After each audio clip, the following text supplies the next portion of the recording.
नेपाली बोलने वाला है कोई? ये भी थोड़ा थोड़ा गोरखाली आता है। मैं कुछ चीजें बताऊंगा, जैसे कि एक मेरा खुद का सोच विचार है, ठीक है। Time to show what you have got. ये दो पिक्चर है कारगिल लड़ाई के। आप लोग शायद पैदा भी नहीं हुए थे कारगिल लड़ाई के टाइम पे, और उस टाइम में मैं कमीशन हुआ था, बल्कि मेन लड़ाई में मुझे हिस्सा नहीं मिला। इनफैक्ट जिस दिन ऊपर टोलोलिंग में लड़ाई हो रहा था उसी दिन मैं IMA से पास आउट हो रहा था। उसके बाद मैं यूनिट ज्वाइन किया तो मुझे तुरंत वेस्टर्न बॉर्डर में चला गया था कि अगर लड़ाई कश्मीर से नीचे आके पंजाब बॉर्डर में राजस्थान में आ जाता है तो हमें लड़ाई करना पड़ता। बट देन कारगिल के बारे में पता है, तो उस लड़ाई में मेरा एक इंस्ट्रक्टर गया था, तो उस टाइम का मैं एक कहानी बताऊंगा। तो वो लड़ाई से कि अभी वो साहब जो है जम्मू में है, ADG NCC जनरल बेवली, ये उनका कहानी है। कैप्टन बेवली दैट टाइम वापस आके हमें ये स्टोरी सुनाया था। आर्टिलरी का हूं मैं। आर्टिलरी में अलग अलग टाइप का गोले होते हैं, बुलेट नहीं होते, हमारे बड़े बड़े गोले होते हैं जो कि हम 20, 30, 40 किलोमीटर दूर से फेंक सकते हैं। और उसी में आप लोगों ने बोफोर्स गन का नाम सुना होगा। तो बोफोर्स गन में एक स्पेशल एमुनेशन है जो कि हवा में फट जाते हैं और वो एक गोले के जगह छोटे छोटे बॉम्बलेट्स बन के जमीन पे आते हैं, और जहां टारगेट आते हैं वो ज्यादा इलाका कवर करके उसको बर्बाद करते हैं। तो उस टाइम इसको बोलते हैं कार्गो शेल। तो हमने कैप्चर करने के लिए पहाड़ों में बहुत सारा कार्गो शेल फायरिंग किया था। जब अगर वो कोई टारगेट मिला फट जाता है, नहीं मिलता है तो जमीन पे पड़ा रहता है, बाद में कोई दुश्मन उसके ऊपर पांव रखता है तो फट जाता है एज ए माइन। तो वो पहाड़ हमने कैप्चर किया, खुद ही हमने फायर किया। जब कैप्चर किया बहुत सारे बॉम्बलेट गिरे हुए थे। तो वो बटालियन था एक गोरखा बटालियन, और सीओ साहब परेशान हो गए कि अपने लड़के इसके ऊपर पांव रखेंगे, छू लेंगे तो ये फट सकता है। तो उन्होंने बेवली साहब को बताया। लकीली बेवली साहब एक सरदार जी है, लेकिन वो ऐसे एक रेजिमेंट में जिसमें सारे ट्रूप्स प्योर गोरखा है और उनको प्योर गोरखाली बोलने को आता था।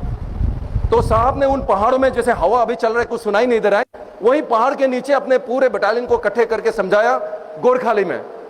कोई गोरखाली है यहाँ पे? नेपाली बोलने वाला है कोई? नहीं है, कोई बात नहीं, सब पंजाबी वाला है। तो मुझे भी थोड़ा थोड़ा गोरखाली आता है, ठीक है। तो उन्होंने गोरखाली में अच्छे से समझाया, कोई पेपर पेन बोर्ड कुछ नहीं है, ऐसे समझाया। ये गुरुजी एस्ट्रो एवड़ा ऊंचा बढ़िया से पूरा समझाया। उसको नहीं छूना है, ऐसा होगा रिबन होगा उसमें नहीं छूना है।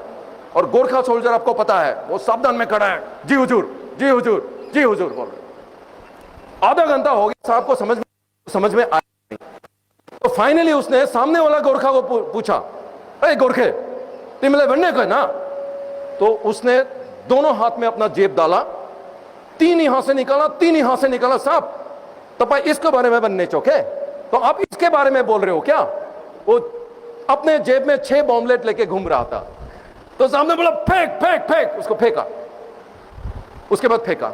मैं इसमें क्यों बोलता हूं, अगर वो गोरखा ने टाइम पे वो बॉम्बलेट निकल के नहीं फेंकता तो उसको अपने जेब में फट जाते। तो जिंदगी में आपके सबके जेब में बॉम्बलेट है, अगर टाइम पे उन बॉम्बलेट को निकल के नहीं फेंकोगे तो आपके पैंट के अंदर फटेगा। चाहे वो एग्जाम का 3 घंटे में अगर पेपर का करेक्ट उसी टाइम नहीं लिखोगे तो आप घर में जाके उस नॉलेज का कोई फायदा नहीं है। सिमिलरली जिंदगी का ये क्लास 12 और कॉलेज लाइफ मेन टाइम है। उस टाइम पे अगर आप पूरा दिमाग को नहीं लगाते हो, पूरे जिंदगी को वो बॉम्बलेट को आप घर पे रखोगे, उसका कोई फायदा नहीं होगा। सो देयरफॉर ये टाइम जो लोग फेसबुक और इंस्टाग्राम में बर्बाद कर रहे हैं, ये टाइम को नहीं करके अपने टाइम पे निकालो बॉम्बलेट, नहीं तो जेब में बॉम्बलेट फटेगा। समझ में आया सबको? हाँ, तो मेरा ये पहला पॉइंट है आप लोगों को। जिंदगी का 9 के बाद 10, 11, 12 college most important crucial phase है। उसके बाद पूरे जिंदगी अपने उसी को करना है।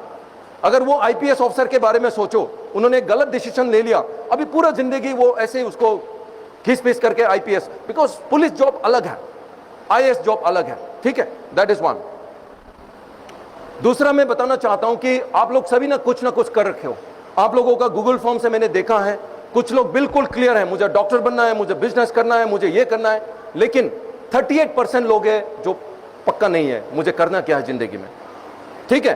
दूसरा, आप लोग क्योंकि NCC कैडेट्स हो, 80% लोग बोलते हैं कि मैं फौजी बनना चाहता हूं, ऑफिसर, अग्निवीर जो भी है।